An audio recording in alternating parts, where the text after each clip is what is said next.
జరుపుకుంటూ ఉన్నారు. ప్రియులారా, జన్మదినం అంటే ఒక రాష్ట్రానికి, ప్రియులారా ఒక ప్రాంతానికి, ప్రియులారా ఒక గృహంలో ఒకరు పుడితే వారి గృహానికి పరిమితం అవుతుంది. కానీ యేసు ప్రభు వారి యొక్క జన్మదినాన్ని ఈ రోజున మరి డిసెంబర్ 1 తారీఖు నుంచి ప్రియులారా 31వ తారీఖు వరకు ప్రపంచ దేశం అంతా కూడా మరి ఆయన జన్మదినాన్ని జ్ఞాపకం చేసుకుంటూ ఉన్నారు. మీ అందరికీ మరొక్కసారి యేసుక్రీస్తు నామములో క్రిస్మస్ శుభాకాంక్షలు తెలియజేస్తూ ఉన్నాను. ప్రియులారా, ఇంతవరకు మీరు ఒకవేళ చిన్న చిన్న ఇరుకులు, ఇబ్బందులు, వేదనలు, శోధనలు ఉన్నప్పటికీ కూడా మరి ఈ డిసెంబర్ మాసం అంతా సంతోషం, సమాధానాన్ని ఇచ్చే దేవుణ్ణి ఆయన యొద్దకు మీరు రావాలని ప్రతి ఒక్కరిని కూడా ఈ క్రిస్మస్ దినాన్ని కోరి ప్రార్థిస్తూ ఉన్నాం. ప్రియులారా, పరిశుద్ధ గ్రంథములో ప్రియులారా అనేక మంది ప్రవక్తలు ప్రవచనాలు ప్రవచించారు. ప్రియులారా, కన్యక గర్భమున కుమారుడు పుడతాడు, ఆయనకు యేసు అని పేరు పెడతారు, ఆయన లోకములో ఉన్న ప్రతి ఒక్కరిని కూడా రక్షిస్తాడు అని. నిజమే ప్రియులారా, ఆ ప్రవచనాలు నెరవేర్పుగా ప్రియులారా బెత్లెహేము అనే గ్రామంలో కన్యక గర్భవతి అయినప్పుడు ప్రియులారా, ఆమె ప్రసవ దినాలు నిండినప్పుడు ప్రియులారా మరి వారు ప్రియులారా ప్రజా సంఖ్య రాయవలసి వచ్చినప్పుడు వారు ఆ వరుస క్రమంలో వారి పేర్లు కూడా నమోదు చేసుకోవడానికి వెళ్ళినప్పుడు మరియమ్మ గారు గర్భవతి మరి ప్రియులారా నెలలు పూర్తయినప్పుడు వారికి స్థలము కావాలి.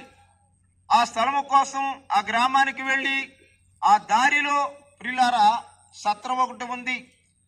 ఆ సత్రములో అడిగారు ప్రియులారా, ఆ సత్రములో అడిగితే స్థలము లేదన్నారు. ప్రియులారా, ఈ మాటలు గమనించండి. మీరు ఏ పని చేస్తున్నప్పటికీ కూడా నిజముగా సత్రము ఖాళీ లేదని అన్నారు. సత్రములో ఖాళీ లేక కాదండి, వారు స్థలం ఇవ్వలేదు.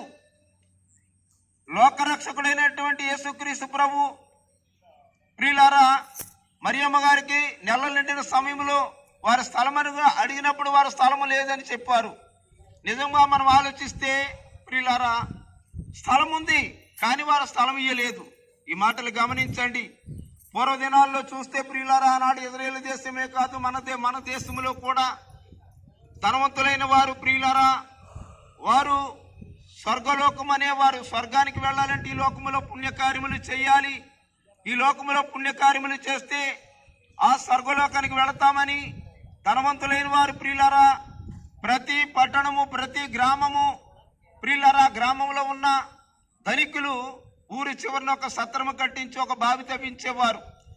ఎవరైనా సన్యాసులు కానీ, బాటసారులు కానీ, ప్రయాణికులు కానీ ఆ మార్గాన్ని వెళుతూ ఉంటే వారికి స్థలం లేకపోతే ఆ సత్రములో స్థలం ఇచ్చేవారు. అలాగా బాటసారులకి, ప్రయాణికులకి, సన్యాసులకి అందరికీ స్థలం ఇచ్చారు. కానీ మరి యేసేపు మరియమ్మ గారు వెళ్ళి అడిగినప్పుడు స్థలము ఖాళీ లేదని చెప్పారు. ప్రియులారా గమనించండి, లోకరక్షకుడైనటువంటి యేసు ప్రభు వారికి స్థలం ఇవ్వలేదు. ఈనాడు మనం కూడా చూస్తూ ఉన్నాం. ప్రియులారా అనేక ఆడంబరాలకు, అనేక కార్యక్రమాలకు మనము స్థలం ఇస్తూ ఉన్నాము. కానీ లోకరక్షకుడైనటువంటి యేసు ప్రభు ప్రియులారా మరి మనం హృదయాల్లో చేర్చుకోలేకపోతున్నాం, మన హృదయాల్లో స్థానం ఇవ్వలేకపోతున్నాం. దయచేసి గమనించండి, యేసయ్యకు స్థలం ఇవ్వండి. ఎవరైతే మరి క్రిస్మస్ దినాల్లో ఆయన దగ్గరికి వచ్చి ఆయన హృదయంలో చేర్చుకుంటారో వారందరికీ కూడా ఆ పరలోక రాజ్యము చేరే కృప ఆయన అనుగ్రహిస్తాడని ప్రతి ఒక్క